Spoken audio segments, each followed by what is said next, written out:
Clara Whitmore pressed her 4-year-old daughter against her chest and felt the child's breathing grow shallow in the freezing wind. 5 girls.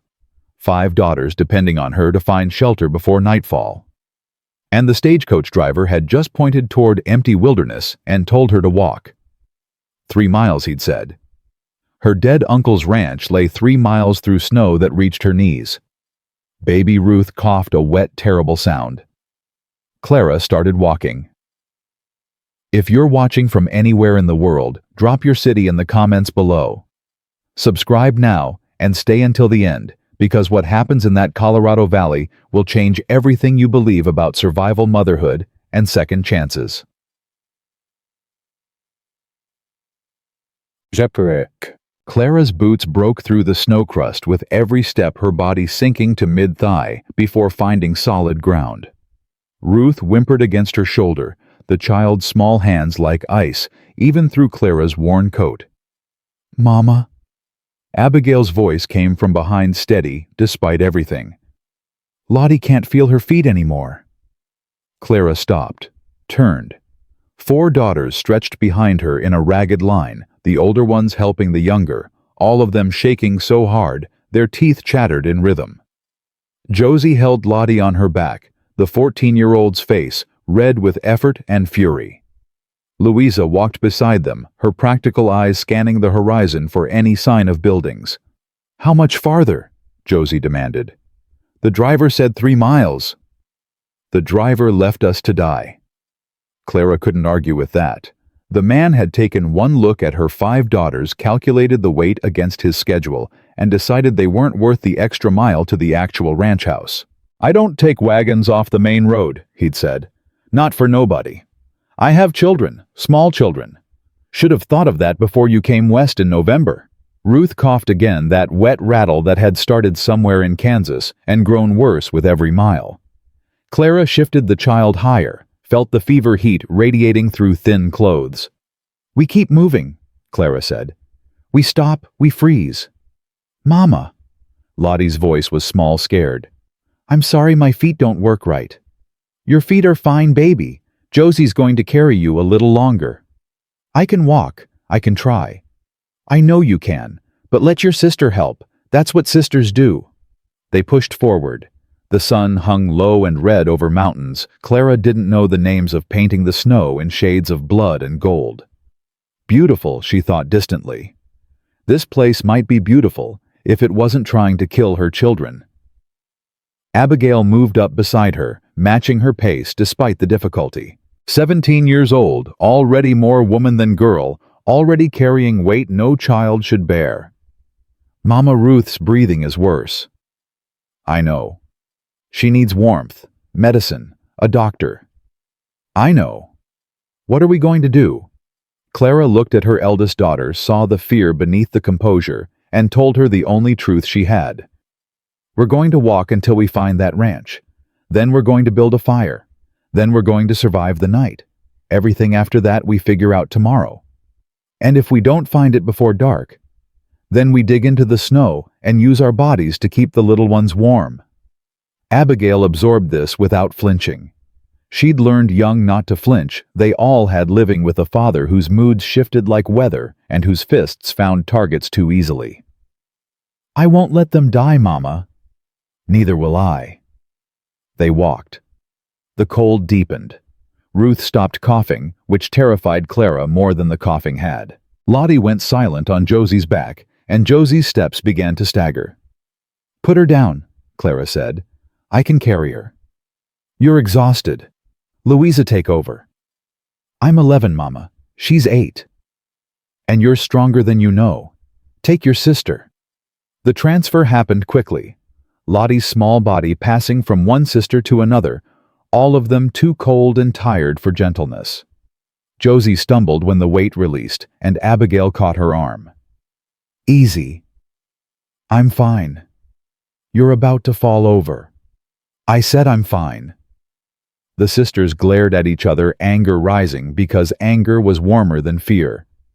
"Stop." Clara's voice cut through their conflict. "Look." A head barely visible through the gathering dusk, smoke rose from a chimney. Not her uncle's ranch, the direction was wrong. But smoke meant fire. Fire meant warmth. Warmth meant Ruth might live through the night. "Move," Clara said. "Fast as you can." They half ran, half stumbled through snow that seemed determined to drag them down. The building materialized slowly, a cabin solid, and weathered light glowing behind frosted windows. Clara reached the door first and pounded with a fist she could barely feel. "Hello, please. I have children." "Nothing." She pounded again. "Please, my baby is sick." The door swung open. The man who stood there was tall and broad, his face half hidden by shadow and beard, his eyes the cold gray of winter sky. He looked at Clara, looked past her at 5 shivering girls. His expression didn't change. "You the Whitmore woman?" Clara's heart lurched. "You know who I am. Whole Valley knows, city widow coming to claim old Ezra's place." He stepped back from the doorway. "Get inside, all of you, now." Clara didn't hesitate. She pushed past him into warmth that hit her frozen skin like physical pain. The girls followed, stumbling over each other, Louisa nearly dropping Lottie in her exhaustion. The cabin was sparse but clean. A fire blazed in a stone hearth. A pot hung over the flames, steam rising, the smell of food making Clara's stomach clench with sudden desperate hunger. "Sit them by the fire," the man said. "Not too close. Warming up too fast can kill you, same as the cold." Clara lowered Ruth onto a blanket near the hearth, her hands shaking too badly for precision. The child's lips were blue. Her eyes were closed. Her breathing was barely visible. "Ruth, baby, wake up." Nothing. "Ruth." The man knelt beside her, his large hands surprisingly gentle as he checked the child's pulse, her breathing the color of her nail beds. How long has she been like this? She was coughing until maybe 20 minutes ago. Then she just stopped. Stopped coughing is bad. Stopped shivering is worse. He stood, moved to a cabinet, returned with a bottle and clean cloth.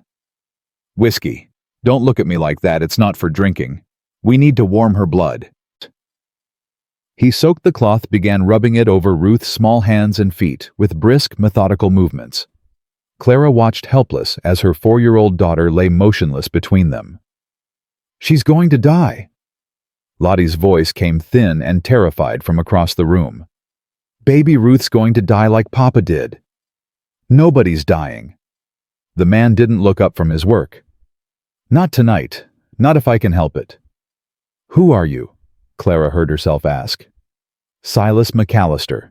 Ranch next to your uncle's place, 3 miles that way." He jerked his head eastward without pausing his ministrations. "You were walking the wrong direction." "The driver." "The driver's a drunk and a fool. Points east when he means west half the time." Silas's jaw tightened. Should have known better than to trust him with passengers in November.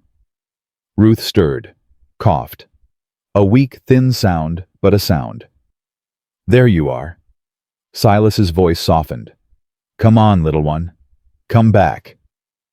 The child's eyes fluttered open. She saw a stranger's face above her and started to cry soft, exhausted sobs that made Clara want to weep with relief. "She's going to be all right," Clara asked. "For tonight. Tomorrow we get a doctor to look at that cough. Sounds like her lungs might be filling." Silas stood, wiped his hands on his pants.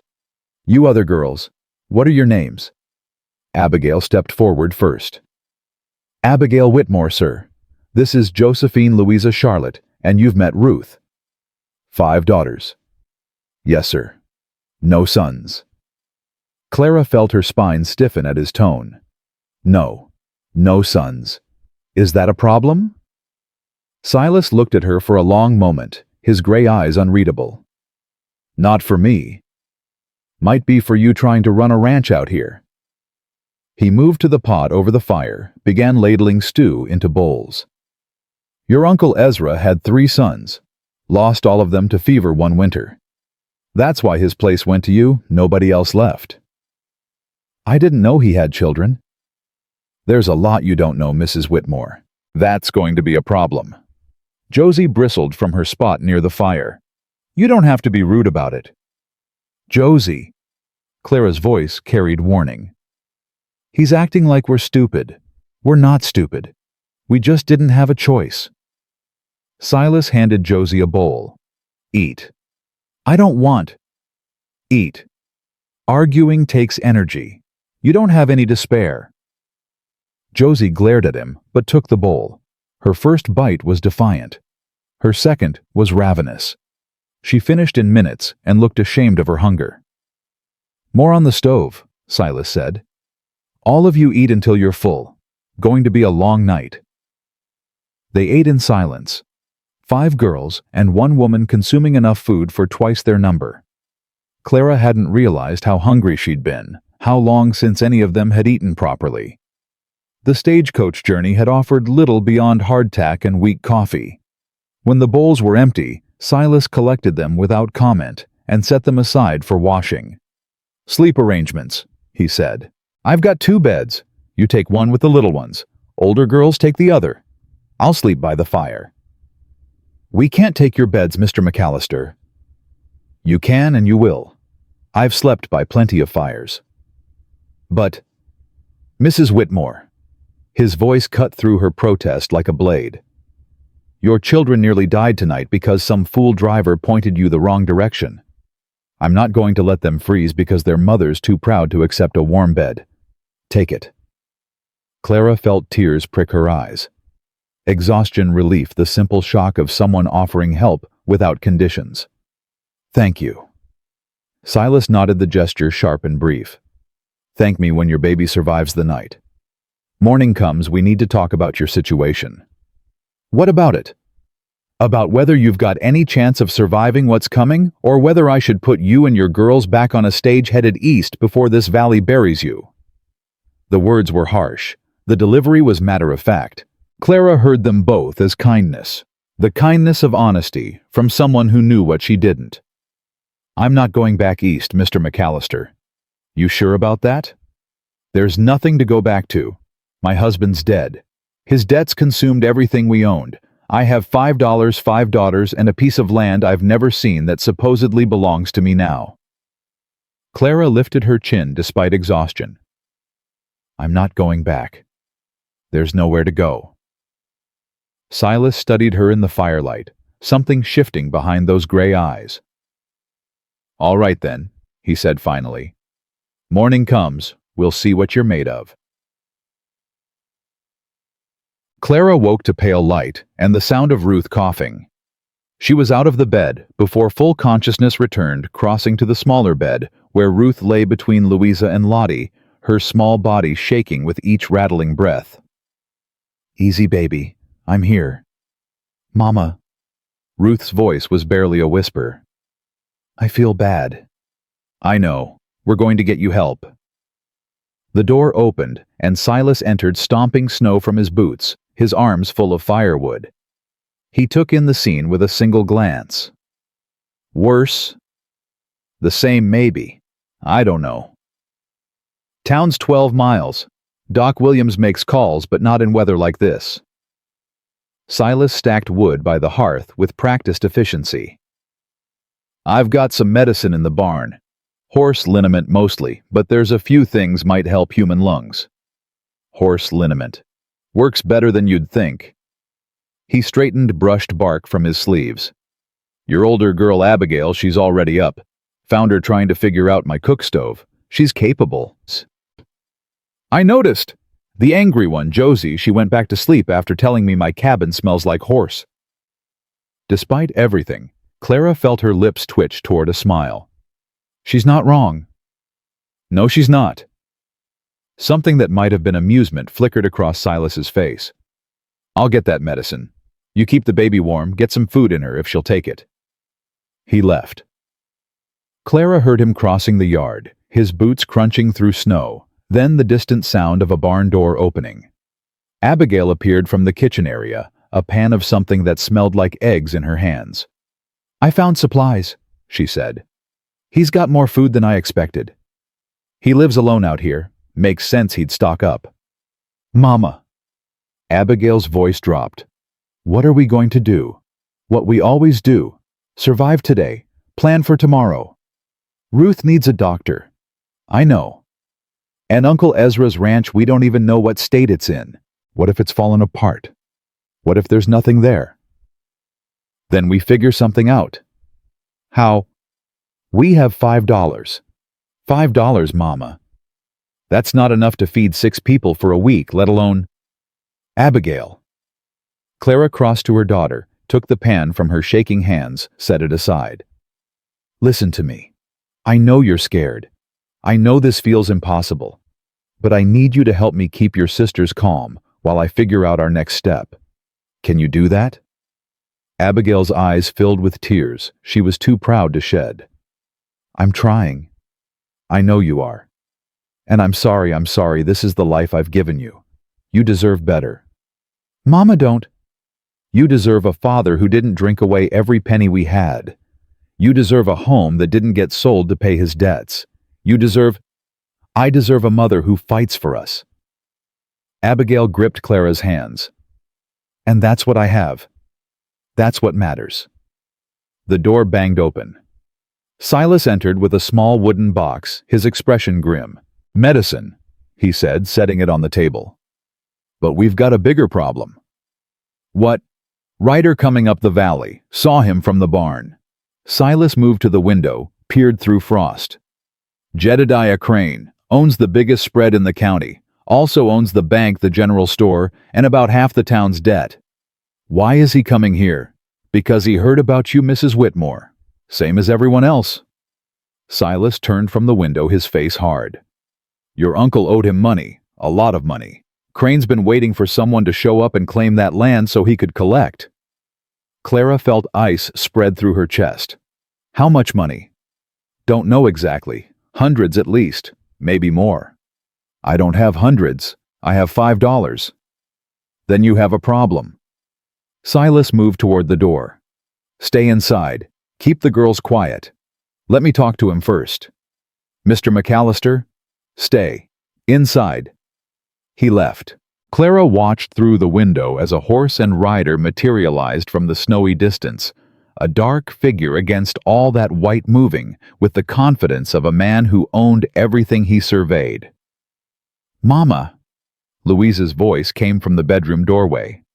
Who's coming? I don't know yet. Wake your sisters, but tell them to stay quiet. And Louisa, yes, keep them away from the windows. Clara watched Silas walk out to meet the rider, 2 men facing each other in snow that caught the morning light like scattered diamonds. She couldn't hear their words, but she could read their bodies. Silas standing solid and impassive, the other man gesturing sharply, his horse shifting beneath him with barely contained energy. Then the rider looked toward the cabin. Even from this distance, Clara felt the weight of his gaze, the calculation in it. He said something to Silas. Silas shook his head. The rider laughed. She heard that a sharp bark that carried across the cold air and turned his horse toward the cabin door. Silas stepped into his path. Clara couldn't hear what was said, but she saw the rider's expression darken, saw his hand move toward his hip where a gun hung, saw Silas go utterly still in a way that suggested danger despite his motionlessness. For a long moment, neither moved. Then the rider wheeled his horse and rode back the way he'd come, leaving a trail of churned snow behind him.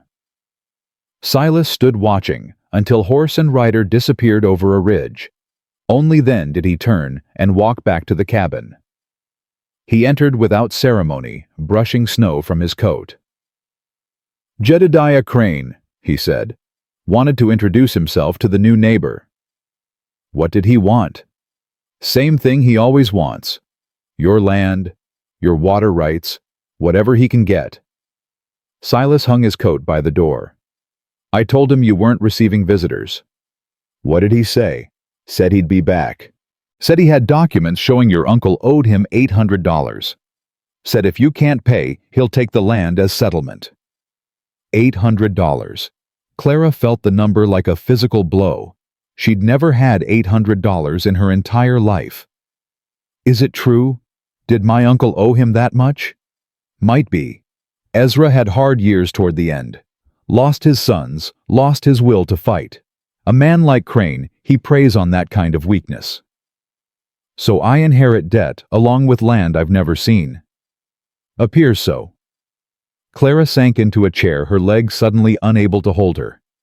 5 daughters, $5, 800 in debt, a sick baby, a hostile creditor, and a wilderness she didn't know how to survive. Mrs. Whitmore. She looked up. Silas stood over her, his expression difficult to read but not unkind. Your uncle's ranch is standing. I checked it last month, made sure the roof was sound, the animals hadn't gotten in. It needs work, a lot of work, but it's shelter. You and your girls can live there. With what money? What food? I've got supplies I can spare to get you through the first month. After that... He paused, seemed to be wrestling with something. After that, we figure out your options. Why would you help us? You don't know me. You don't owe me anything. Silas was quiet for a long moment. Your uncle was a decent man, he said finally. Decent neighbor. Helped me through a bad winter once when I was grieving and too proud to ask. I owed him. Can't pay him back now, but I can help his kin. That's the only reason. Something flickered in his gray eyes, something old and painful and quickly hidden. That's enough reason, Mrs. Whitmore. Don't look for more than that. He turned away, began preparing something at the stove, his movements economical and sure. Clara watched him and felt beneath the terror and exhaustion and overwhelming weight of her circumstances the smallest flicker of something she barely recognized. Hope. Fragile, foolish hope, but hope nonetheless. They made the journey to her uncle's ranch that afternoon, traveling in Silas's wagon because Clara's children were too weak to walk and the distance too far for safety. The ranch emerged from the snow like a ghost ship from fog, a house, a barn, outbuildings half buried in white, all of it still and silent and waiting. Home. Clara said the word, feeling strange on her tongue. Such as it is. Silas guided the horses to a stop before the main house. Needs work, a lot of work. I can see that. Question is whether you can do it. Clara looked at the ranch, at the years of labor it represented, at the life that might be possible here if she could somehow survive long enough to build it. Then she looked at her daughters, at Ruth, still feverish in Abigail's arms, at Josie's angry defiance, at Louisa's practical assessment, at Lottie's fearful hope. 5 girls. 5 reasons to fight. I can do it, Clara said. Whatever it takes. Silas studied her for a moment, his expression unreadable. We'll see, he said. We'll see. The first week in her uncle's house taught Clara what survival really meant. She woke before dawn each morning, her body aching from sleeping on a mattress that mice had claimed long before she arrived. The cold crept through gaps in the walls, through windows that rattled with every gust, through a floor that seemed to radiate ice from the frozen ground beneath. Ruth's cough grew worse before it grew better. Clara spent 3 nights sitting upright, holding her youngest daughter against her chest, listening to each labored breath and praying it wouldn't be the last. Silas appeared on the second day with medicine he'd ridden 12 miles to fetch. He didn't explain how he'd managed to convince the doctor to part with it, didn't mention the cost. Simply handed Clara a brown bottle and said, 3 drops in warm water 4 times a day. Should help her lungs clear.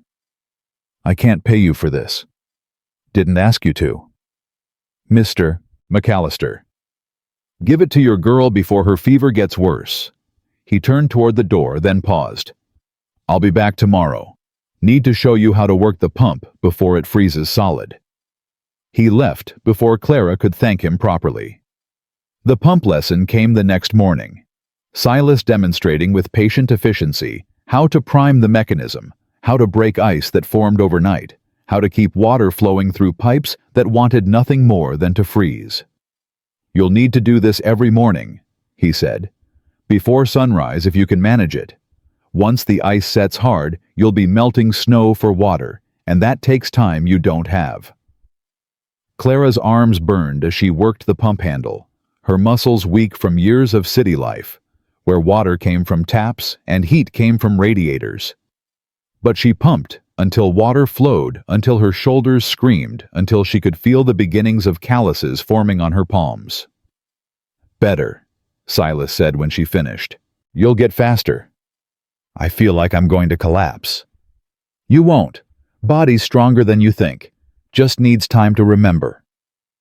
Josie appeared in the doorway, her face set in the angry expression that had become her constant companion since their father's death.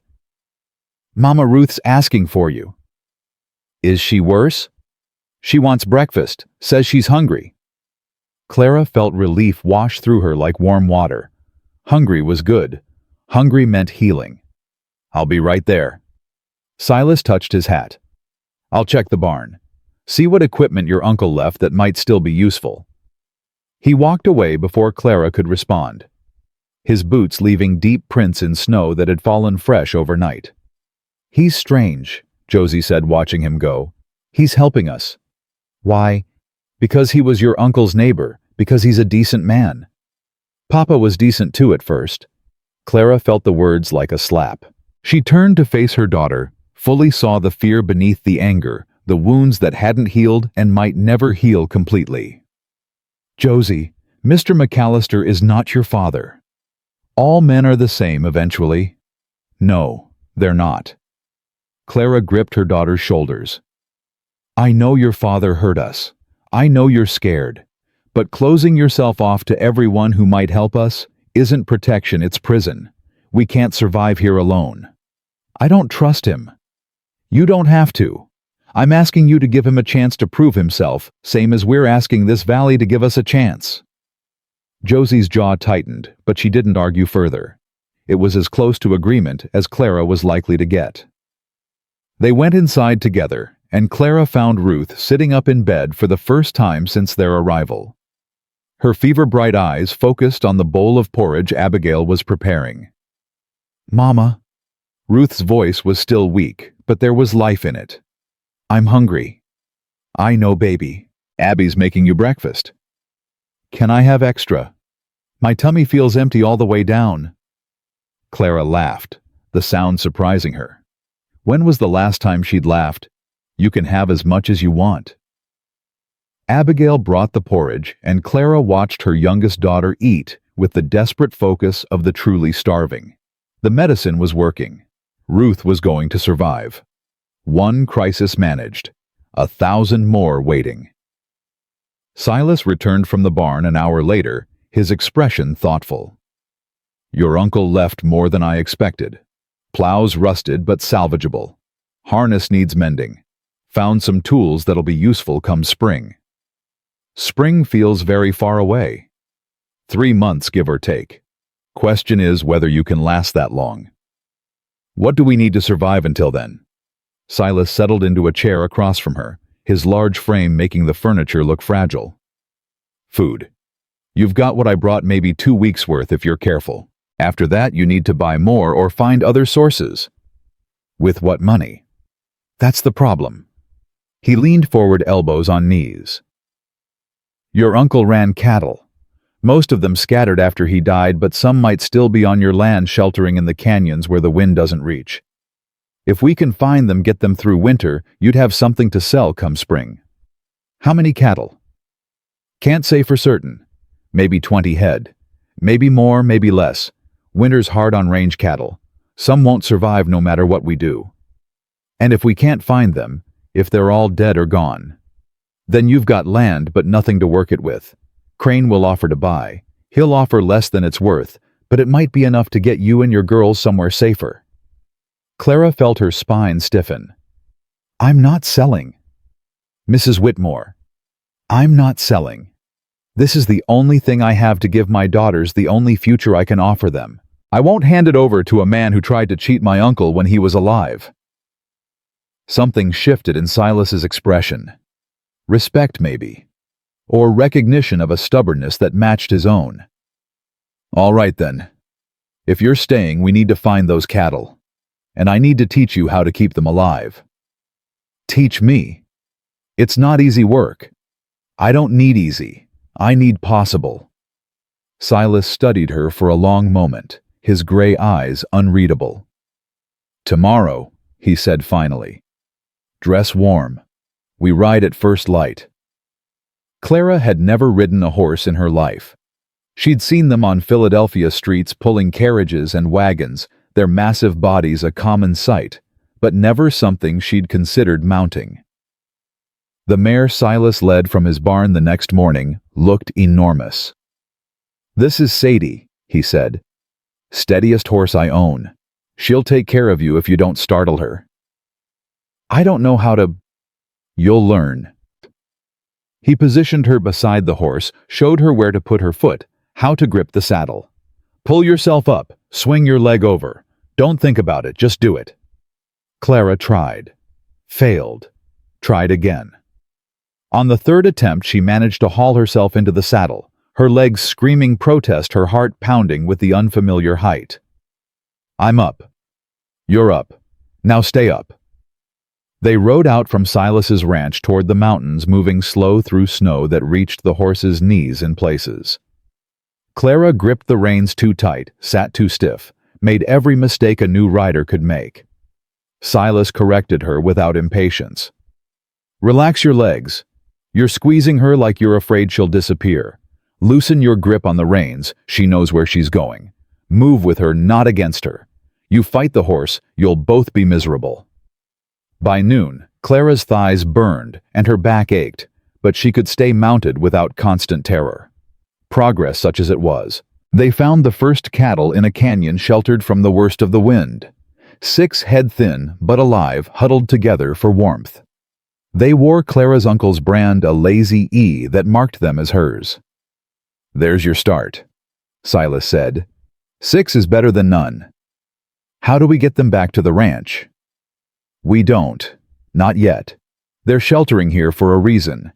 We move them, now expose them to open wind. We might lose them before we make it home. Better to check on them regular, make sure they're finding forage, wait for a break in the weather to drive them somewhere more secure. Check on them how often? Every few days at least. You or me, doesn't matter who. But someone needs to see they're still alive and not drifted somewhere dangerous. Clara looked at the cattle, at the landscape she was only beginning to understand, at the man beside her, who was offering knowledge she desperately needed. Will you teach me how to check on them? How to read the signs that something's wrong? That's what I've been doing. I mean, really teach me. Not just show me once and hope I remember. I need to understand this land, these animals, what it takes to keep them alive. I need you to treat me like someone capable of learning, not someone you're humoring until she fails. Silas was quiet for a long time, his eyes on the distant peaks. Your uncle asked me something similar once, he said finally. When he first came out here, city man like you didn't know a steer from a heifer. Asked me to teach him proper, not just point him toward books and leave him to figure it out. What did you say? Said no. I had my own operation to run, didn't have time to nursemaid someone else's learning. And now I'm older. Maybe wiser. He turned to face her fully. I'll teach you. Not because you asked pretty, but because you're still here. Because you didn't take your girls and run when you saw what you were facing. That counts for something. What do you want in return? Nothing you can give me. Call it paying back what I owed your uncle. That's the second time you've mentioned owing him. What happened? Silas's face closed like a door slamming shut. That's not a story I tell. Fair enough. Clara didn't push. She understood about stories that couldn't be told, wounds that couldn't be shared. When do we start? Already started. Keep your eyes open and your mouth ready to ask questions. Everything I do out here, there's a reason. Your job is to learn the reasons until they become as natural as breathing. They rode back to the ranch as the sun began its descent, the cold deepening with every mile. Clara's body screamed for rest, but her mind was racing with everything she'd seen and heard, cataloging information she didn't fully understand, but was determined to remember. The girls were waiting when they returned. Abigail had dinner prepared, a simple stew, stretched to feed 6, from ingredients that wouldn't stretch much further. Josie watched Silas with wary eyes tracking his movements, like a prey animal watching a predator. "You're back," Louisa said. "We were worried when it got dark." "I'm fine. Mr. McAllister was teaching me about the cattle. Did you find any?" "6 head. It's a start." "6." Josie's voice dripped with scorn. "That's not a start, that's a joke. How is 6 cattle supposed to save us?" "Josie." Clara's warning tone. "No, Mama. I'm tired of pretending this is going to work. We're in the middle of nowhere. It's freezing cold. Ruth nearly died, and all we've got is 6 cows and a stranger who—" "That's enough." "It's not enough. Nothing is enough. We should have stayed in Philadelphia, should have found some other way, should have—" "Done what?" Clara's voice rose to match her daughter's. "Gone to the poorhouse. Begged in the streets. Your father left us nothing but debt and shame, Josie. Philadelphia had nothing for us except people who were happy to see us suffer. At least it was warm. Warm and starving is still starving." The room went silent. Clara stood trembling. Her hands clenched at her sides, tears she refused to shed burning in her eyes. Silas cleared his throat quietly. "I'll take my leave. Early morning tomorrow, Mrs. Whitmore. We've got more ground to cover." He left without waiting for response, the door closing softly behind him. Josie stared at her mother, defiance cracking to show the terror beneath. "I'm scared, Mama." "I know, baby. I'm scared too." "Then why won't you admit it?" "Because admitting it doesn't change anything. Being scared doesn't find cattle or fix barns or put food on the table. It just takes energy we can't afford to waste." Clara crossed to her daughter, took her hands despite resistance. "I'm not asking you to pretend everything's fine. I'm asking you to fight beside me instead of against me." "How can I fight when I don't even know what we're fighting for? We're fighting for us, for this family, for some kind of future that doesn't involve depending on anyone else's charity or mercy." Clara squeezed her daughter's hands. "I know you're angry. I know you're scared. But I need you, Josie. I can't do this without you." The defiance crumbled. Josie fell against her mother, 14 years old, and carrying burdens no child should bear, and cried until she had nothing left. Clara held her through it, making promises she wasn't sure she could keep, offering comfort she wasn't sure she believed. But they were together. They were alive, and tomorrow they would keep fighting. 3 weeks passed in a blur of exhaustion and slow progress. Clara rode out with Silas nearly every day, learning the land inch by frozen inch, discovering skills her city upbringing had never prepared her for. She found 4 more cattle in a different canyon, bringing her total to 10. Not enough to build a future on, but enough to hope. Her hands calloused, then blistered, then calloused again. Her body strengthened from work that never seemed to end. She learned to read weather signs, to predict snow by the color of the sky, to understand when the cold was dangerous versus merely uncomfortable. Silas taught with the same economy he brought to everything, words spare, but precise demonstrations, clear and repeatable. He never praised her progress, but he stopped treating her like she might shatter at any moment. The girls adapted in their own ways. Abigail took over household management with quiet competence, stretching limited supplies, keeping the house as warm as failing infrastructure allowed. Louisa attached herself to the practical aspects of ranch life, asking questions about everything, absorbing knowledge like a sponge. Lottie stayed close to Ruth, the 2 youngest sisters, forming a unit that depended on each other for comfort and courage. Ruth's cough faded slowly, her strength returning day by day, though she remained fragile in ways that made Clara's heart clench with worry. Josie remained difficult, her anger a constant presence, but she worked. She worked harder than anyone except Clara, throwing herself into physical labor like she was punishing herself for something she couldn't name. And then Jedediah Crane returned. Clara was in the barn attempting repairs Silas had shown her when she heard hoofbeats approaching. She set down her tools and walked outside. her stomach tightening as she recognized the rider. Crane dismounted with theatrical precision, his expensive clothes incongruous against the rough landscape. "Mrs. Whitmore, I see you're still here." "Mr. Crane, I don't recall inviting you." "I don't require invitations." He smiled, the expression never reaching his eyes. "I've come to discuss business, the matter of your uncle's debt." "I don't have $800. "I'm aware, which is why I'm prepared to offer you an alternative arrangement." "What kind of arrangement?" Crane stepped closer, his boots crunching on packed snow. "Your uncle's water rights are worth more than the land itself.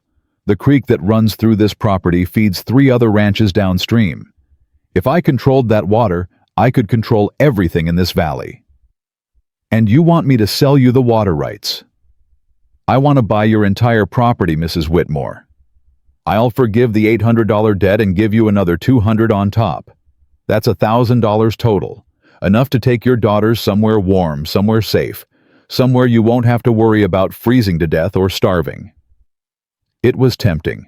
Clara felt the pull of it, the seductive promise of escape from this endless struggle. "And if I refuse?" Crane's smile sharpened. "Then I'm afraid I'll have to pursue the debt through legal channels. The courts in this territory are quite strict about property claims. If you can't pay what's owed, the judge will order the land sold at auction to cover the debt. Either way, this property ends up in my hands. The only question is whether you walk away with something or nothing." "How do I know my uncle actually owed you that money?" "I have documents, signed and witnessed." "I'd like to see them." "In time. First, I'd like your answer." Clara felt anger building beneath her fear, hot and clarifying. "My answer is no."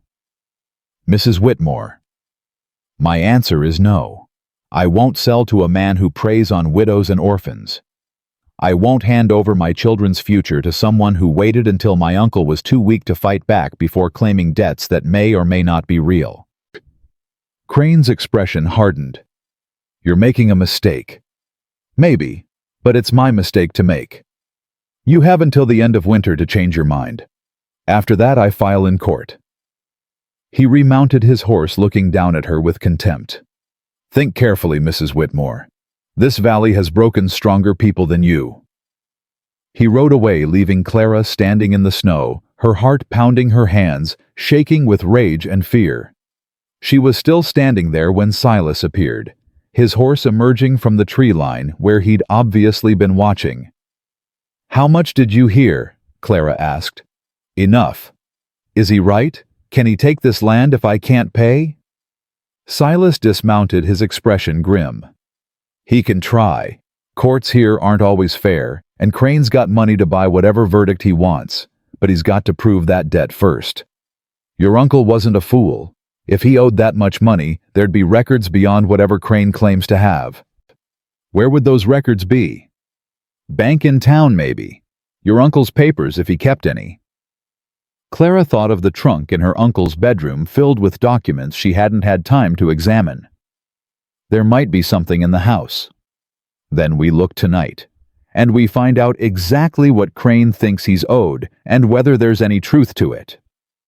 They searched for hours, Clara and Silas working through her uncle's papers while the girls slept.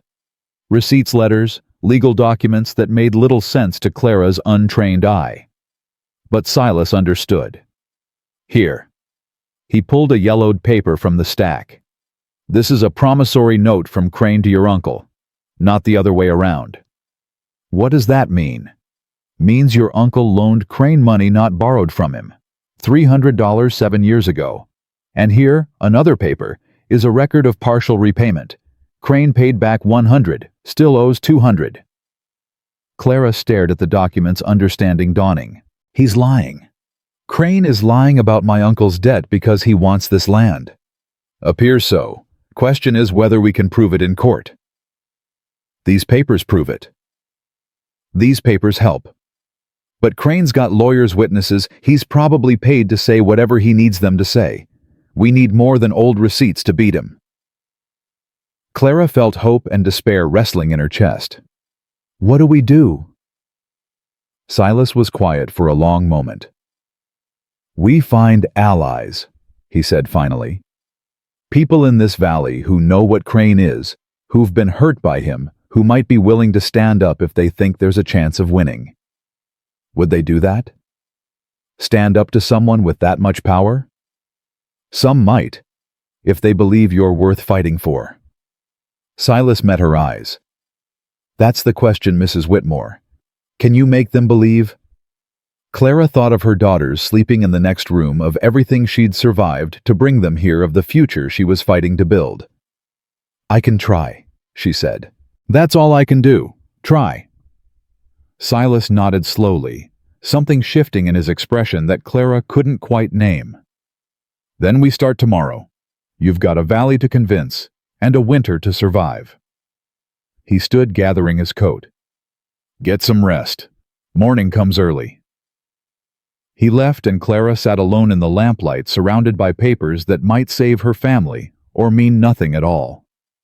Outside, the wind howled through the darkness, and the cold pressed against every window.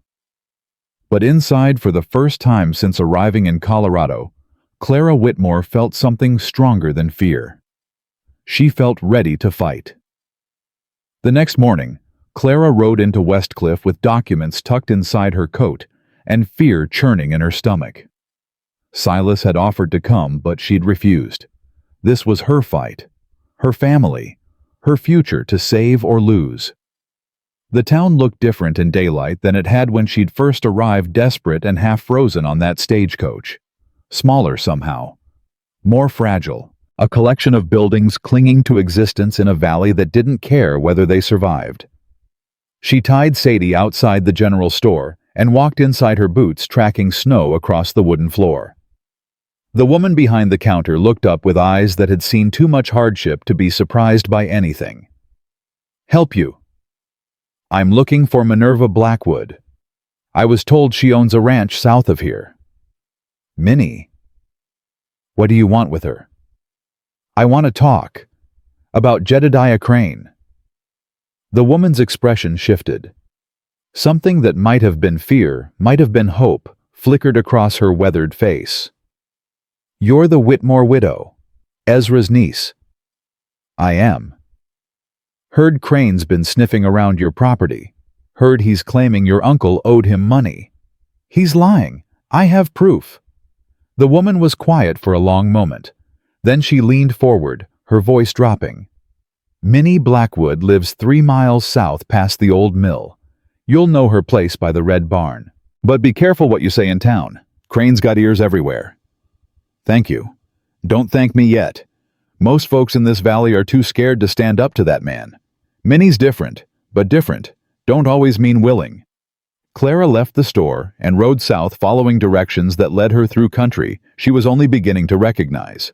The red barn appeared exactly where the shopkeeper had promised, beside a house that looked sturdy and well-maintained despite the harsh conditions. A woman emerged before Clara could dismount, a rifle cradled casually in her arms. "That's far enough. State your business." "My name is Clara Whitmore. I inherited the ranch east of here from my uncle Ezra."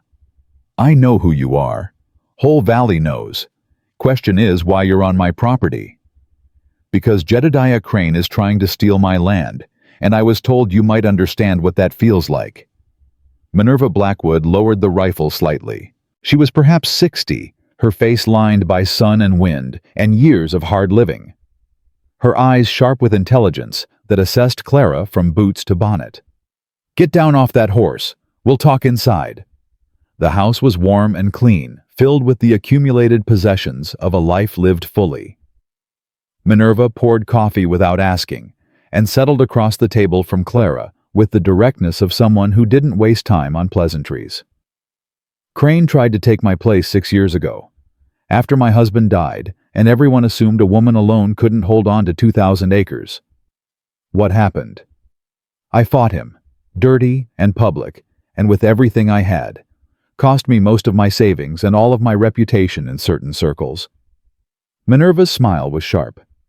"But I'm still here and he's still angry about it. That tells you something about what's possible."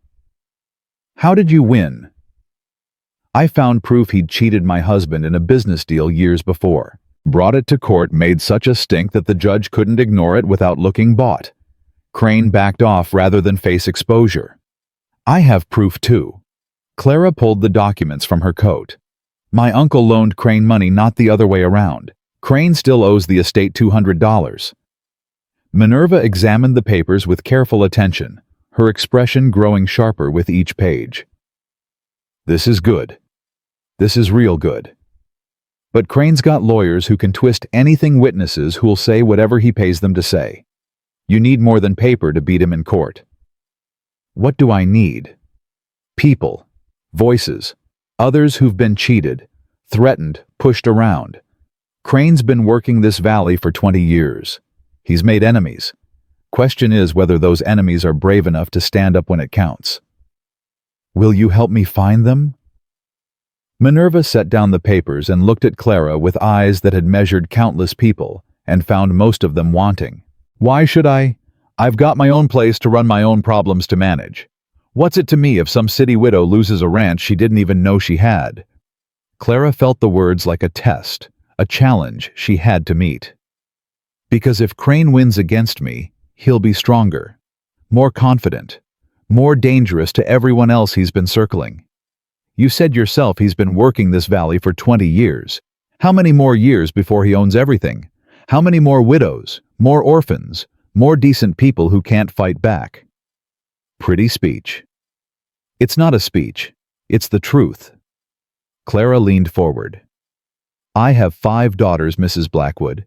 5 girls who have already survived more than any child should have to. Their father drank himself to death after spending every penny we had. I brought them here because there was nowhere else to go, nothing else to hope for. And I will fight with everything I have to give them something better than what they came from. Minerva was quiet for a long time, her coffee growing cold between her hands. Your uncle said something similar once, when he first came out here full of dreams about what he was going to build. Most men like that break within a year. Ezra didn't break. He bent some, especially after losing his boys, but he never broke completely. Did you know him well? Well enough. He was a good neighbor, honest dealer, helped me through that fight with Crane, even when it cost him. Minerva's expression softened slightly. I owed him for that. Never got the chance to pay it back before he passed. Then help his niece, help me. It won't be easy. Crane's had years to build his power. He's got the bank, the store, half the mortgages in this valley. People are scared of him because being scared keeps them alive. Are you scared of him? Minerva laughed, sharp and genuine. Terrified. Have been for years, but I learned something fighting him the first time. Fear and surrender aren't the same thing. You can be scared out of your mind and still keep fighting. She stood, moved to a cabinet, returned with a bottle of whiskey and 2 glasses. All right, Clara Whitmore, I'll help you. But you need to understand what you're getting into. This isn't going to be a polite disagreement settled in a courtroom. Crane fights dirty. He'll come after your reputation, your children, anything he thinks will break you. Let him try. Minerva poured whiskey, handed Clara a glass. To fighting dirty right back. They drank, and Clara felt the burn of alcohol and hope spreading through her chest. The next 2 weeks became a campaign. Clara and Minerva rode together through the valley, visiting ranchers and farmers and townspeople, asking questions, listening to stories, building a picture of Jedediah Crane's predation that stretched back decades. The pattern was always the same. Crane identified vulnerable properties often owned by widows or aging ranchers without heirs. He manufactured debts or exploited existing ones, applied pressure through legal threats and social isolation, and eventually acquired land for far less than its value. Some people refused to talk, fear sealing their lips against even sympathetic questions. But others spoke haltingly at first, then with growing conviction as they realized they weren't alone. Tom Henley, whose father had lost 300 acres to Crane's schemes 10 years ago. Sarah Morrison, widow of a rancher who died under suspicious circumstances after refusing to sell. James and Mary Coolidge, elderly farmers hanging on to their property by fingernails, waiting for Crane to make his move. Each story added weight to Clara's understanding of what she was facing. Each voice added strength to the alliance she was building. Silas watched from a distance, helping with the ranch work, while Clara organized her resistance, teaching the older girls skills they'd need to keep the operation running during the fight ahead.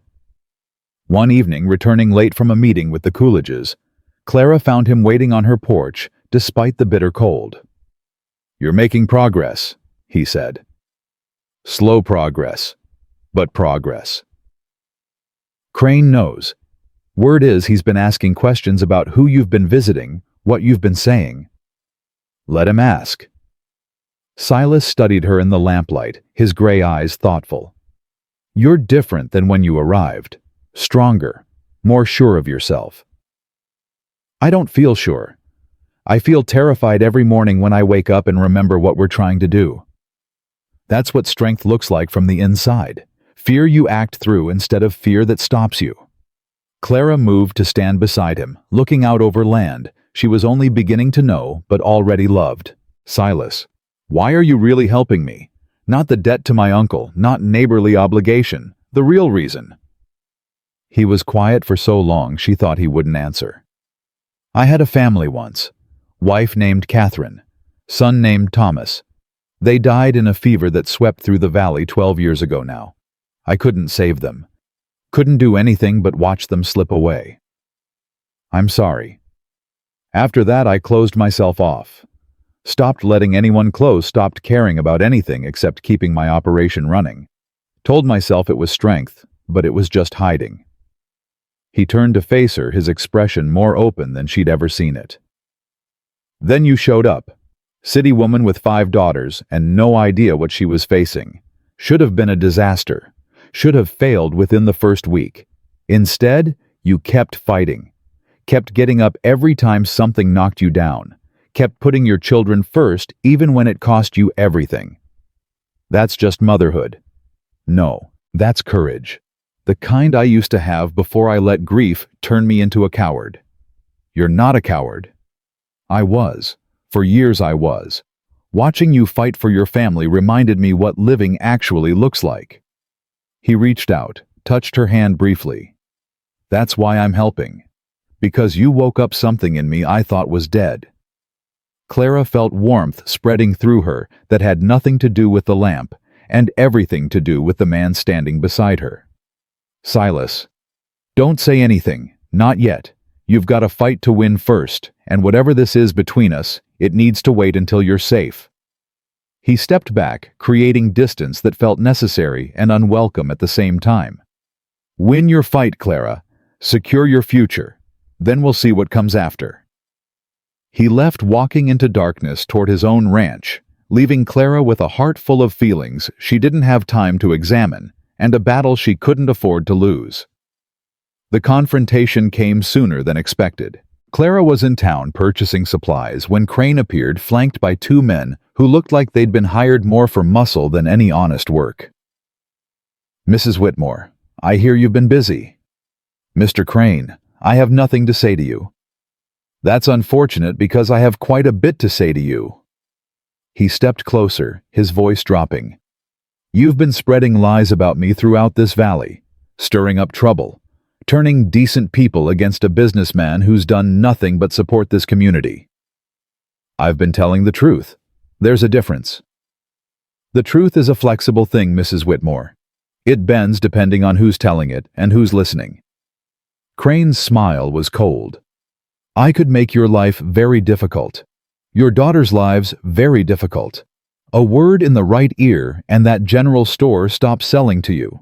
The bank refuses any line of credit. The doctor finds himself too busy to treat sick children. Is that a threat? It's a reality. I built this town. I decide who thrives here and who fails." Clara felt fear grip her heart, the old terror of facing power without protection. But beneath the fear, anger was building, hot and righteous, and fed by every story she'd heard over the past weeks. "You didn't build anything, Mr. Crane. You stole it. From widows like Sarah Morrison, from families like the Henleys, from my uncle who trusted you when he shouldn't have." "Careful, Mrs. Whitmore." I have documents proving you owe my uncle's estate money, not the other way around. I have witnesses willing to testify about your methods. And I have allies who are tired of watching you prey on decent people." Crane's expression flickered surprise, breaking through his composed cruelty. "You're bluffing. Try me." They stood facing each other in the middle of the street, the town watching from doorways and windows, holding its breath. "You're making an enemy you can't afford," Crane said quietly. "You made an enemy of me the moment you threatened my family. I'm just finally fighting back." Crane stared at her for a long moment, calculation working behind his eyes. Then he laughed, a sound utterly without humor. "Enjoy your moment, Mrs. Whitmore. It won't last." He walked away, his hired men trailing behind, leaving Clara standing alone with her heart pounding and her hands shaking. But she didn't fall, didn't run, didn't back down. She'd challenged Jedediah Crane in public in front of witnesses, and he'd been the one to walk away. It wasn't victory. Not yet. But it was something. That night, Clara gathered her daughters around the fire and told them what was coming. Not every detail, but enough for them to understand. "There's a man who wants to take our land. I'm fighting him, and I'm going to win, but it might get harder before it gets better." "What kind of harder?" Josie demanded. "People in town might not be friendly. Some might refuse to help us. We need to be prepared to rely on ourselves and the allies we've made." "What allies?" "Mrs. Blackwood, for one, and others who've agreed to stand with us when the time comes." "What about Mr. McAllister?" Louisa asked. Clara hesitated. "He's helping too, in his own way." "He's more than helping," Abigail said quietly. "He cares about you, Mama. Anyone can see it." "That's not important right now." "Isn't it?" Josie's voice had lost some of its anger, replaced by something almost like hope.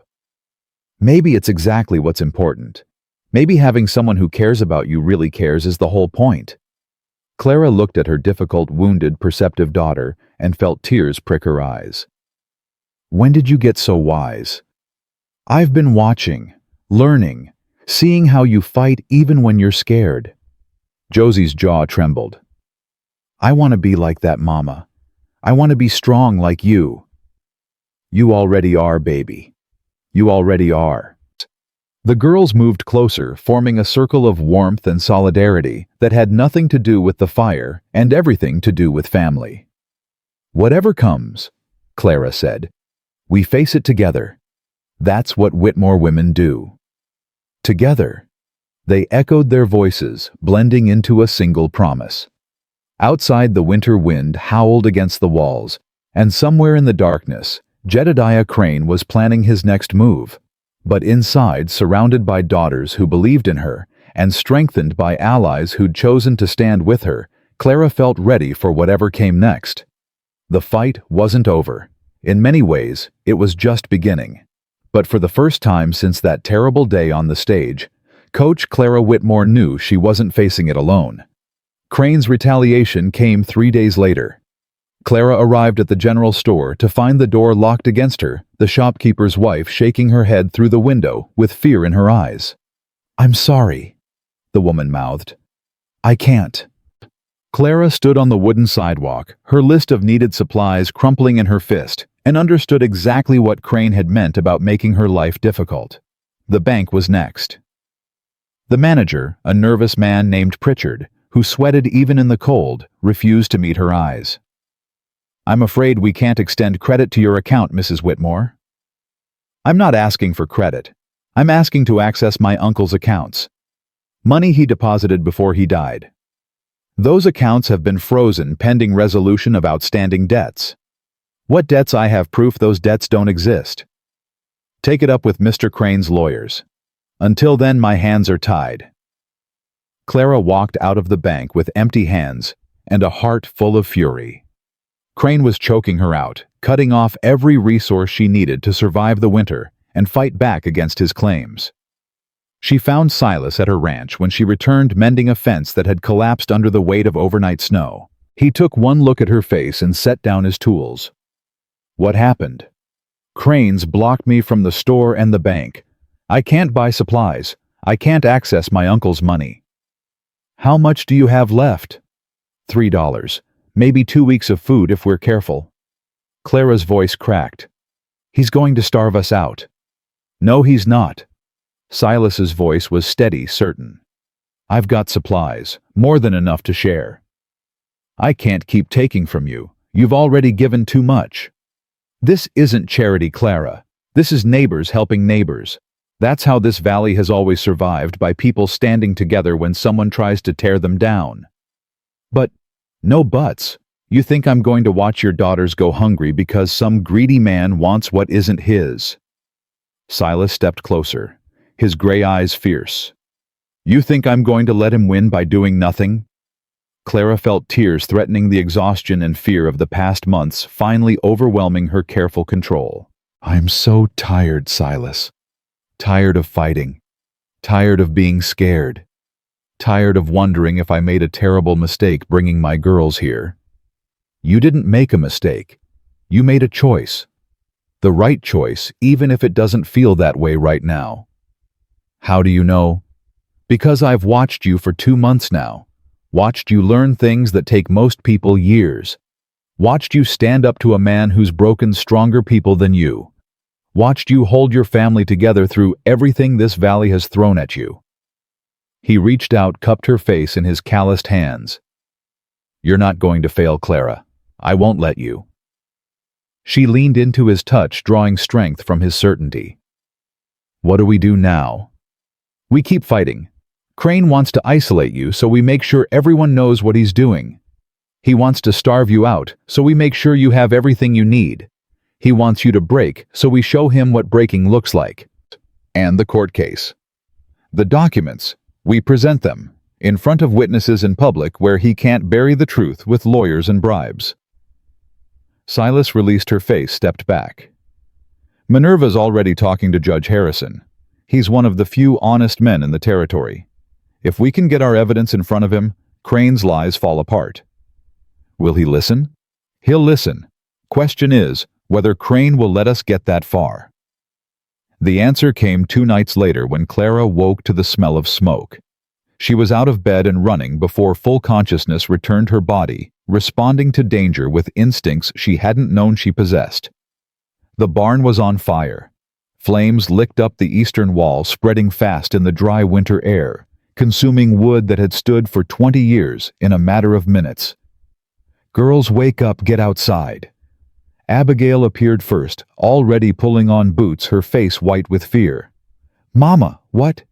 Get your sisters out, now, away from the buildings. Clara ran toward the barn, toward the sound of terrified animals, toward fire that grew hotter with every step. The horses. Her uncle's horses, the ones Silas had been teaching her to manage, the ones she'd need come spring. She threw open the barn door, and heat hit her like a physical blow. Smoke filled her lungs, made her eyes stream, turned the familiar space into a hellscape of orange light and black shadow. Easy, easy now. The horses were panicking, throwing themselves against stall doors, their screams cutting through the roar of the flames. Clara grabbed the first halter she could reach, dragged a fighting mare toward the door, pushed her out into the cold night air. Back inside. Second horse. This one fought harder, rearing against her grip, nearly pulling her off her feet. Move, damn you! She got him out. Turned to go back for the third. Silas appeared from the darkness, his face grim, his movements swift and sure. I've got the last one. Get clear. The barn is gone. Nothing we can do. Get clear. He disappeared into the smoke. Clara waited, lungs burning, eyes streaming, until he emerged, leading the final horse, both of them coughing from the toxic air. The barn collapsed moments later, sending a shower of sparks into the night sky. Clara stood watching it burn, her daughters huddled behind her, their faces lit by flames that consumed weeks of work and years of her uncle's labor. Crane did this, she said quietly. Can't prove it. I know he did. Knowing and proving are different things. Silas put his arm around her shoulders, pulling her close against the cold. He's escalating. Fire tonight. What comes next? I don't know. You need to be ready for anything. Clara looked at her daughters, at their frightened faces and trembling bodies, and felt something harden inside her. I'm ready. I'm ready to end this. The next morning, Clara rode to Minerva's ranch with evidence of the fire still staining her clothes and smoke still clinging to her hair. He burned my barn. Minerva's expression darkened. You sure it was him? Who else? I challenged him in public. He threatened me. 3 days later, my barn goes up in flames. Same thing happened to the Morrisons right before Sarah's husband died. Barn fire, then the house, then William Morrison was found at the bottom of a ravine. Clara felt ice spread through her veins. You think Crane killed him? Can't prove it. Nobody could prove anything. That's how Crane works. Always enough doubt. Always enough distance between him and whatever happens to his enemies. Then how do we beat him? Minerva poured coffee, her movements deliberate. We go public. Not just with the documents, but with everything. Every story, every victim, every crime he's committed over 20 years. We make it impossible for anyone to look away, impossible for any judge to pretend they don't see the pattern. How? There's a meeting tomorrow night. Town council such as it is. Normally Crane controls it, but Judge Harrison's in town for the quarterly session. If we can get enough people to speak, enough voices telling the truth, Harrison will have to act. Will people speak after what Crane's done to anyone who stands against him? Some will. The Henleys have agreed. So have the Coolidges. Others are still deciding. And if Crane tries to stop it? Minerva smiled, sharp and dangerous. That's why we don't give him warning. We show up, we speak, we force the issue before he can mobilize his lawyers and his hired men. Clara thought of her daughters, of the burned barn, of everything she'd risked coming to this valley. I'm in, whatever it takes. Good. Because there's no going back after tomorrow. Either we break Crane's power, or he breaks us. Clara returned home to find Silas organizing what had been salvaged from the barn fire. 3 horses, some tack, a handful of tools. Everything else was ash. We can rebuild, he said when he saw her expression. Come spring, we'll put up a new barn, better than the old one. If there is a spring, if Crane doesn't destroy everything else first. He won't. Silas set down the bridle he was cleaning. Tell me what Minerva said. Clara explained the plan, watching his face for reaction. It's risky, he said when she finished. Crane won't take it lying down. I know. You could get hurt. Your daughters could get hurt. They're already hurt. Every day we spend under Crane's shadow is another day they learn that bullies always win. That power is more important than justice. I won't teach them that. Silas studied her for a long moment. Then I'll be there, beside you, whatever happens. You could make yourself a target. I'm already a target. The moment I started helping you, I became Crane's enemy. He stepped closer, took her hands in his.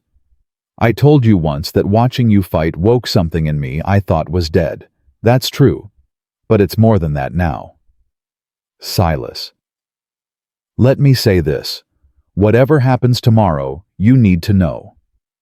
He lifted her hands to his lips, kissed her knuckles gently. I love you, Clara Whitmore. I love your strength and your stubbornness and the way you put your children first, even when it costs you everything. I love who you've become since arriving in this valley and who you're still becoming. I love you too. The words came easily, as natural as breathing. I've loved you since that night in the storm, when you came to check on us without being asked. Maybe before that. Maybe from the moment you opened your door and let 5 freezing strangers into your home. Then we fight together, tomorrow and every day after. Together. He kissed her, then gentle and fierce at the same time, and Clara felt the last of her doubts dissolve in the warmth of his embrace. The town meeting was held in the church, the only building large enough to hold the crowd that gathered. Clara had expected a dozen people. She found nearly 50 filling pews and standing along walls, their faces a mixture of hope and fear. Judge Harrison sat at the front, a man in his 60s, with a reputation for honesty that had survived decades of territorial politics. Beside him sat Jedediah Crane, his expression thunderous, clearly caught off guard by the size of the gathering. Minerva stood first. "Your Honor, we've come to present evidence of crimes committed against the people of this valley. Crimes of fraud, intimidation, and theft. Crimes that have gone unpunished for too long." Crane surged to his feet. "This is outrageous. This woman has no authority to—" "Sit down, Mr. Crane." Judge Harrison's voice was quiet, but carried absolute authority. "Everyone will have their chance to speak." Crane sat, but his eyes blazed with fury. One by one, the witnesses came forward. Tom Henley described his father's destruction.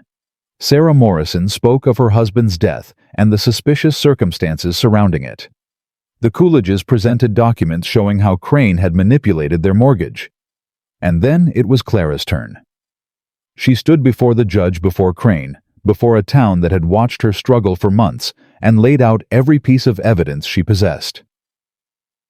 "Jedediah Crane claims my uncle owed him $800. This document proves the opposite. My uncle loaned Mr. Crane $300 7 years ago. This receipt shows partial repayment of $100. Mr. Crane still owes my uncle's estate $200. "Those documents are forgeries," Crane snarled. "Your Honor, the documents bear my uncle's signature, witnessed by Thomas Morrison and James Coolidge, both present in this room and willing to verify their authenticity." The Coolidges nodded, their faces grim.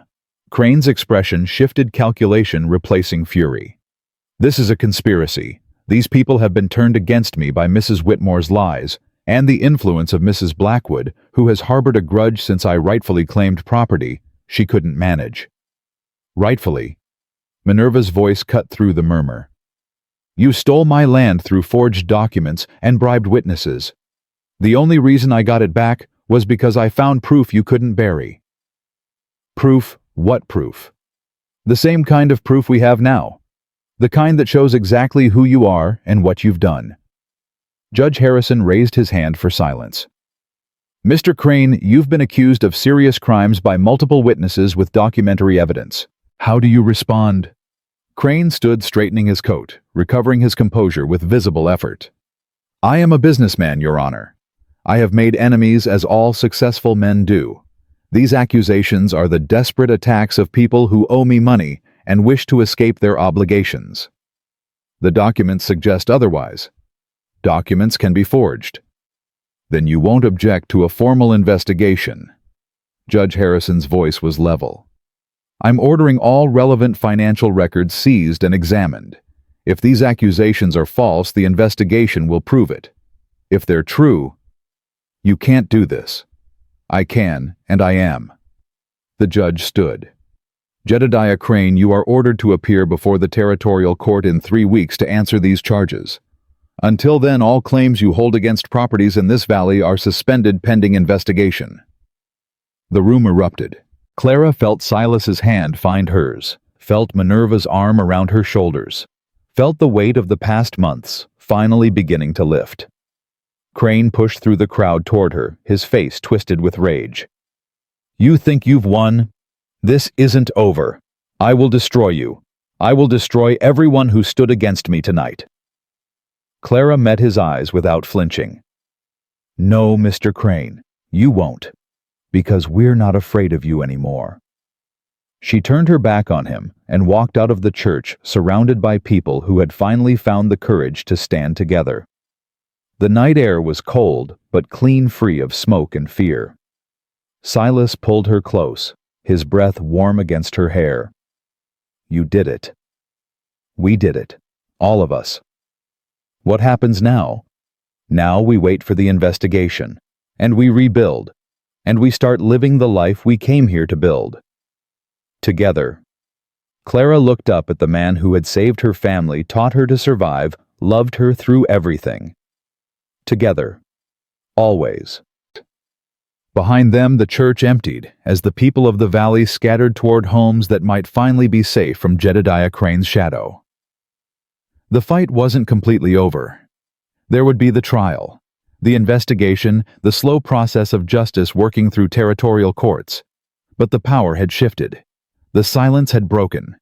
And Clara Whitmore, who had arrived in Colorado with nothing but 5 daughters and desperate hope, had proven that sometimes the impossible was merely difficult. The 3 weeks before the trial passed in a blur of preparation and cautious hope. Clara worked alongside Silas every day, clearing debris from the burned barn, planning the structure that would replace it come spring. The cattle she'd found in the canyons had survived the winter, all 10 of them, plus 3 calves born in the cold months. Not a fortune, but a foundation. Her daughters had changed in ways that made Clara's heart swell with pride. Abigail managed the household with quiet authority, stretching every resource, making meals from almost nothing. Josie had stopped fighting and started working. Her anger transformed into determination that matched her mother's. Louisa knew the ranch almost as well as Clara did, now her practical mind cataloging every detail of land and livestock. Lottie had lost her fearfulness, replaced by a steady courage that came from surviving the worst and finding herself still standing. And Ruth, precious Ruth, who had nearly died that first terrible night, ran through the snow with cheeks pink from health instead of fever. They had made it. Against every odd, every prediction, every voice that said a city widow with 5 daughters couldn't survive a Colorado winter. "Mama." Josie's voice pulled Clara from her thoughts. "There's a rider coming." Clara shaded her eyes against the winter sun and felt her stomach tighten. But the rider wasn't one of Crane's men. It was the territorial marshal, his badge glinting in the cold light. "Mrs. Whitmore." "I am." "Marshal Thomas Crawford. Judge Harrison sent me." He dismounted, his expression professionally neutral. "Mr. Crane attempted to flee the territory last night. He was apprehended at the border with a significant amount of cash and forged documents." Clara felt the words wash over her like warm water. "What does that mean?" "It means he won't be standing trial for fraud anymore. He'll be standing trial for attempted flight obstruction of justice, and based on what we found in his possession, likely murder." Murder. Documents suggesting he arranged the death of William Morrison 6 years ago, among others. The marshal's professional mask slipped slightly, revealing disgust beneath. "You and the other witnesses exposed a pattern of crimes going back 2 decades, Mrs. Whitmore. The territorial governor himself is taking interest." Clara couldn't speak, couldn't process the magnitude of what she was hearing. "What happens now?" Silas asked from beside her. "Now justice happens. Crane will face trial in Denver where his influence can't reach. His assets will be seized, his debts to the community will be addressed, and the people he victimized will finally see some measure of restitution." The marshal remounted, touched his hat. "You did something important here, Mrs. Whitmore. Took courage most people don't have. This valley won't forget that." He rode away, leaving Clara standing in snow that suddenly seemed less cold, less threatening, less like an enemy trying to destroy her. Silas's arms came around her from behind. "It's over," he said quietly. "Really over." "I can't believe it." "Believe it. You won." Clara turned in his embrace, looked up at the man who had saved her family in so many ways. "We won. All of us together." That night, Clara gathered her daughters around the fire and told them what the marshal had said. She watched their faces as understanding dawned, as the weight of fear they'd carried for months finally began to lift. "So we're safe?" Lottie asked. "Nobody's going to take our home." "Nobody's going to take our home. This land is ours, free and clear. Forever. Forever." Ruth climbed into Clara's lap, her small body warm and solid and alive. "I like it here, Mama. I like the snow and the horses and Mr. Silas." "I like it here too, baby." "Are we going to stay?" "We're going to stay." Josie was quiet, her expression thoughtful in a way that no longer seemed angry. "Mama, can I ask you something?" "Anything." When you first came here when everything was terrible and it looked like we were going to fail, did you really believe we could make it? Or were you just pretending for us? Clara considered the question carefully. Both. I believed because I had to believe, because giving up meant letting your father's destruction follow us forever. But I also pretended some days when believing felt impossible. I pretended until pretending became real. Is that what courage is? Pretending until it's real. I think courage is being scared and doing what needs to be done anyway. The pretending just helps you get through the scared parts. Abigail smiled, the expression making her look younger than she had in months. You're very brave, Mama. So are you.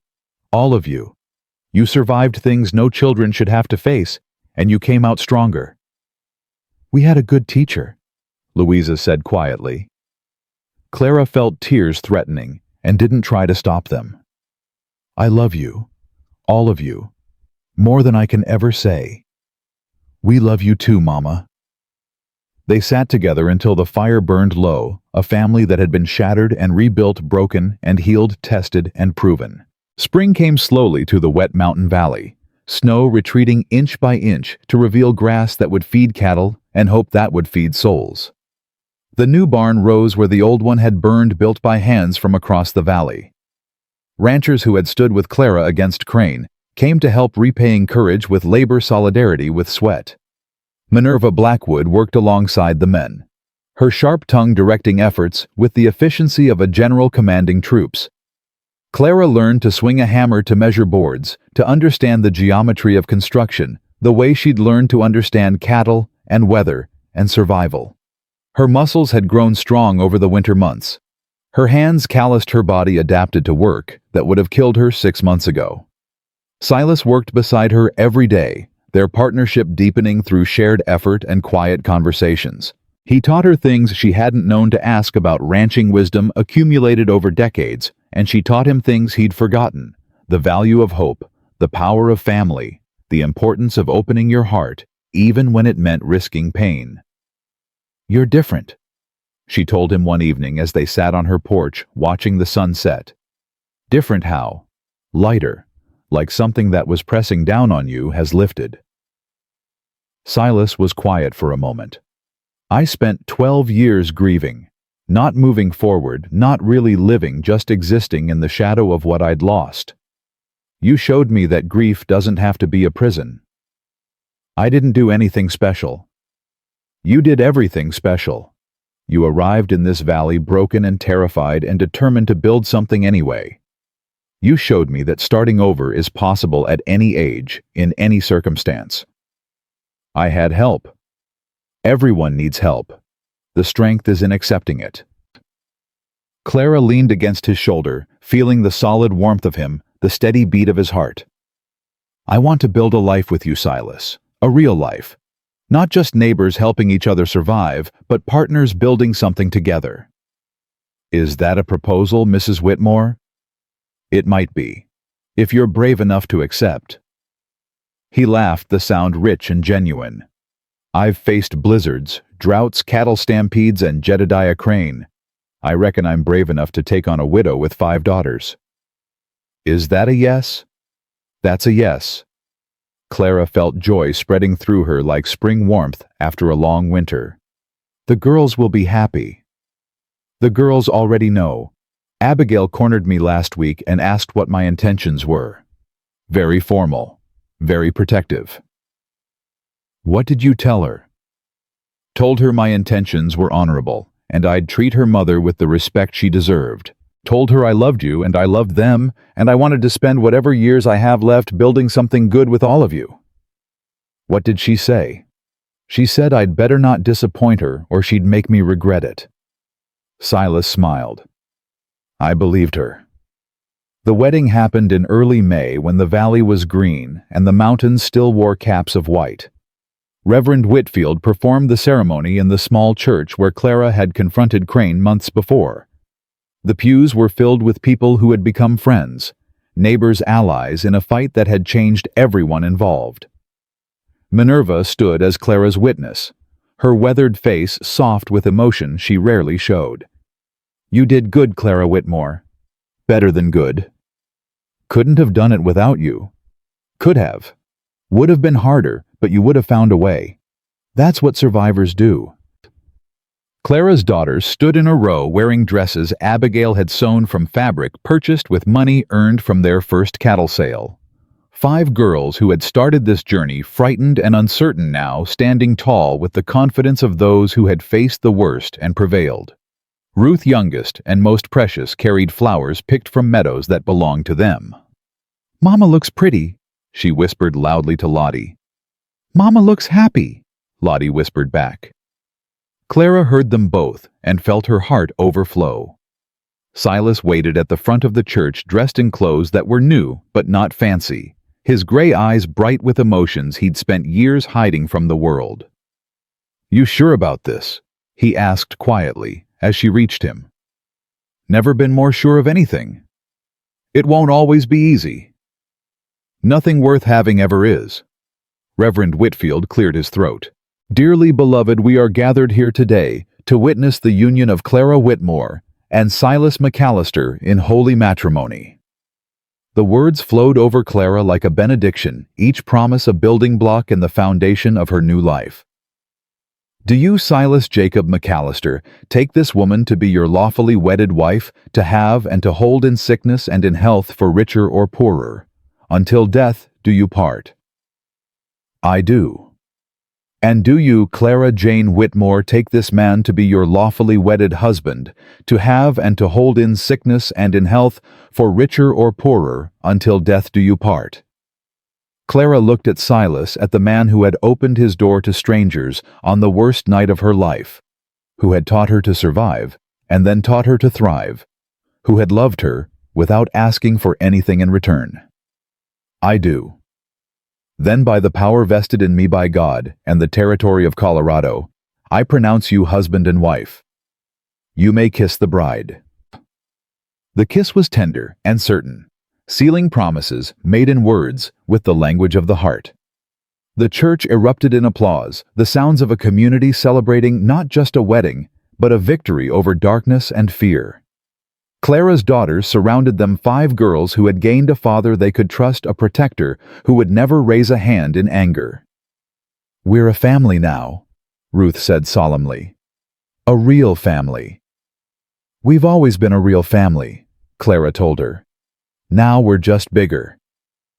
The reception lasted until sunset, food and laughter, and the particular joy of people who had survived hard things together. Clara danced with Silas, with her daughters, with neighbors who had become friends. When the celebration finally wound down, she stood on the porch of her house, their house now, and looked out over land that stretched toward mountains turning pink in the fading light. "What are you thinking?" Silas asked, coming to stand beside her. "I'm thinking about a woman who stepped off a stagecoach 7 months ago with $5 and 5 daughters and no idea how she was going to survive. What happened to her? She discovered she was stronger than she knew, braver than she believed, capable of things she never imagined. Sounds like quite a woman. She had help, a neighbor who could have minded his own business but chose to open his door instead." Silas pulled her close, his arms warm and solid around her. "Best decision I ever made." "Better than proposing?" "That was the second best. Opening my door was first. Everything else followed from that." Clara leaned into him, watching stars emerge in a sky that no longer seemed empty and threatening, but vast with possibility. "We're going to build something beautiful here," she said. "Something that lasts. Something our children and their children can be proud of. We already have." From inside the house came the sound of daughters laughing, the particular music of a family at peace. Clara had come to Colorado expecting to die. She'd found life instead richer and fuller than anything she'd known before. She'd found strength in herself and support in others. She'd found a man worth loving and a community worth fighting for. She'd found home. The inheritance she'd never wanted had become the foundation of everything she'd never dared to hope for. And standing there in the twilight, surrounded by land she had bled to keep and family she had fought to protect. Clara Whitmore McAllister knew with absolute certainty that she was exactly where she was meant to be. The journey from Philadelphia had covered thousands of miles. The journey from frightened widow to confident rancher had covered much more. But both journeys had led her here to this moment, to this life, to this love. And it was worth every step. The valley spread before her green with spring promise, quiet with evening peace. Somewhere in the distance, cattle grazed on land that bore her name. Behind her, a house filled with daughters who had learned that strength wasn't about never falling, but about always getting up. Tomorrow would bring new challenges, new work, new opportunities to build on what they'd started. Spring roundup was coming, and with it, the chance to prove that everything they'd survived had prepared them for everything that lay ahead. But tonight was for gratitude, for wonder, for the simple miracle of having made it through. Clara closed her eyes and breathed deep, filling her lungs with air that smelled of pine and grass and home. "Ready to go in?" Silas asked. "In a minute. I want to remember this feeling." "What feeling?" "This one, right now. Standing here with you knowing our daughters are safe inside, knowing we've built something that matters. I want to remember it forever." "You won't need to remember. We're going to feel this way for a long time." Clara opened her eyes and smiled at the man she loved. "Promise. Promise." They walked inside together, closing the door on the night and opening their hearts to the future. Behind them, the stars blazed bright over a valley that had tested everything Clara had and found her worthy. She had arrived with nothing but desperate hope and 5 daughters. She had built a legacy that would outlast her, a family that would carry her strength forward, a love that would anchor them all through whatever storms might come. Clara Whitmore McAllister had inherited a dying ranch in a frozen wilderness, and she had transformed it into something living and growing and beautiful. Not because circumstances favored her, not because luck smiled on her, not because the path was easy, because she refused to quit, because she fought for every inch, because she discovered that the strength to build a new life had been inside her all along, waiting for a challenge worthy of calling it forth. The West had tried to break her, and she had broken through instead. And that was a legacy worth leaving to daughters who would carry it forward, proof that courage and love and stubborn determination could overcome anything.